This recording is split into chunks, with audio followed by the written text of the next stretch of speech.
പരമമായ രഹസ്യമാണ്, പുറത്തു പറയാൻ കഴിയില്ല. ഹെലികോപ്റ്റർ വാടക കണക്ക് എത്ര ലക്ഷം ചിലവായി എന്ന് പുറത്തു പറയാൻ ധൈര്യമില്ലാതെ സംസ്ഥാന പോലീസ് വാടകയ്ക്കെടുത്ത ഹെലികോപ്റ്ററിന്റെ സാമ്പത്തിക വിവരങ്ങളും അനുബന്ധ രേഖകളും അവിടെ നൽകാനാകില്ല എന്ന വിചിത്രമായ മറുപടിയാണ് സംസ്ഥാന സർക്കാർ നൽകിയിരിക്കുന്നത്. അതുമാത്രമല്ല, പൊതുജനങ്ങളുടെ നികുതി പണം ഉപയോഗിച്ചുകൊണ്ട് വാടകയ്ക്കെടുത്ത ഹെലികോപ്റ്ററിന്റെ ചെലവ് എത്രയെന്ന ചോദ്യത്തിന് പോലും മറുപടി നൽകാൻ ഇവർക്ക് പറ്റില്ല എന്ന നിലപാട് സ്വീകരിക്കുന്നു. ഇതെന്തുകൊണ്ടാണ് എന്ന ചോദ്യമാണ് ഇപ്പോൾ ജനം ഉയർത്തിക്കാട്ടുന്നതും.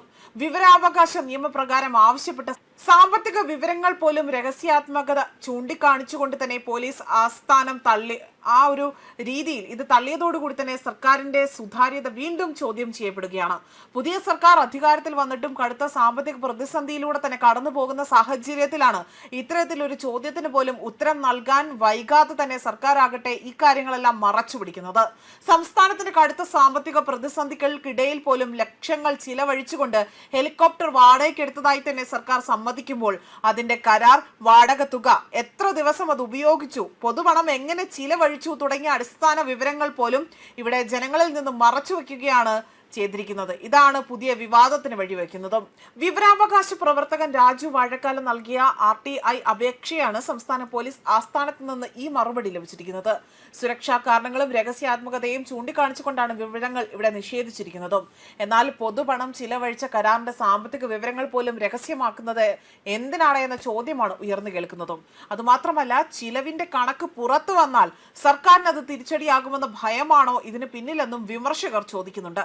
ഹെലികോപ്റ്റർ വാടക വിഷയത്തിൽ മുൻപും വലിയ രാഷ്ട്രീയ വിവാദങ്ങൾ ഉയർന്നു വന്നതാണ്. പൊതുജനങ്ങളുടെ പണം ഉപയോഗിച്ചുള്ള ചിലവുകൾ ജനങ്ങളിൽ നിന്ന് മറയ്ക്കുന്നത് വിവരാവകാശ നിയമത്തിന്റെ ആത്മാവ് അതിന് വിരുദ്ധമാണ് എന്നതാണ് പ്രതിപക്ഷം അവിടെ ആരോപിക്കുന്നത്. മാത്രമല്ല, സർക്കാർ എന്തിനാണ് ഇത് മറച്ചുവെക്കാൻ ശ്രമിക്കുന്നത് എന്നത് വ്യക്തമാക്കണമെന്നും അവർ ആവശ്യപ്പെട്ടു. അതേസമയം അപേക്ഷ തള്ളിയ തീരുമാനത്തിനെതിരെ അപ്പീൽ നൽകാനാണ് വിവരാവകാശ പ്രവർത്തകന്റെ തീരുമാനം. അപ്പീൽ അതോറിറ്റി എന്ത് നിലപാട് സ്വീകരിക്കും എന്നതും ഹെലികോപ്റ്റർ വാടകയുടെ യഥാർത്ഥ കണക്ക് പുറത്തു വരുമോ എന്നതുമാണ് ഇപ്പോൾ ഇവിടെ ശ്രദ്ധേയമാകുന്നത്. പൊതുപണം ചിലവഴിച്ചുകൊണ്ട് പദ്ധതിയുടെ കണക്കുകൾ പോലും രഹസ്യമാക്കുന്ന സർക്കാർ നടപടി സംസ്ഥാന രാഷ്ട്രീയത്തിന്റെ പുതിയ ചർച്ചകൾക്ക് തുടക്കം കുറിക്കുന്നുണ്ട്.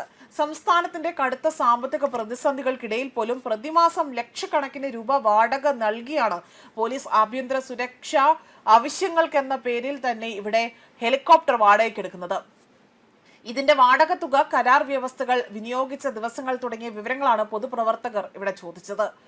അതുമാത്രമല്ല, സുരക്ഷാ കാരണങ്ങളും രഹസ്യാത്മകതയും ചൂണ്ടിക്കാണിച്ചുകൊണ്ട് ഇത്തരത്തിൽ ഇത് മറച്ചു വെക്കേണ്ട ആവശ്യം എന്താണ് എന്ന ചോദ്യങ്ങളും ഉയരുന്നുണ്ട്. മുൻപും സമാനമായ രീതിയിൽ ഹെലികോപ്റ്റർ വാടകയ്ക്ക് എടുത്തുകൊണ്ട് വൻ സാമ്പത്തിക ധൂർത്ത് എന്ന ആരോപണം രാഷ്ട്രീയ വിവാദങ്ങൾക്ക് വഴിവെച്ചിട്ടുണ്ട്. നികുതിദായകരുടെ പണം ഉപയോഗിച്ചുകൊണ്ട് നടത്തുന്ന കരാറിന്റെ വിവരങ്ങൾ പരസ്യപ്പെടുത്താൻ മടിക്കുന്നത് എന്തോ മറച്ചു വെക്കാനുള്ളത് കൊണ്ട് തന്നെയാണ് എന്നതും ഇവിടെ എടുത്തു പറയേണ്ട ഒരു അവസരമായി തന്നെ ഇത് മാറുകയാണ് എന്നതാണ് ഇവിടെ വിവരാവകാശ പ്രവർത്തകന്റെ ഇത്തരത്തിലുള്ള ഒരു നീക്കത്തിന് പിന്നിൽ അതിനെ എടുത്തു പറഞ്ഞുകൊണ്ട് ആളുകളടക്കം ചോദ്യങ്ങൾ ഉന്നയിച്ചിരിക്കുന്നത്. ന്യൂസ് ഡെസ്ക് കർമ്മ ന്യൂസ്.